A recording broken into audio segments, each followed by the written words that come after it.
course, it was a donkey.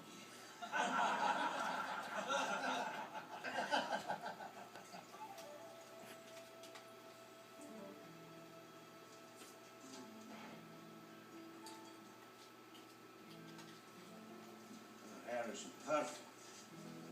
She's beautiful. Is this your woman? She belonged to me. Who are you? Guy Fontenot. You may call me Hidalgo. Hidalgo. I wandered the Northwest Territory searching for a fabulous place. A place where the earth trembles and speaks in a white cross marks the location of an angel's. And what is the secret? Ah, you try to trick me with your deceiving questions. Nothing. Not unless you join us. Come on. You're perfect. If you join us, everything that belongs to you belongs to me too. And if I don't? And then we tear off your heart, cut off your limbs, and skin you alive. I'll join. Good.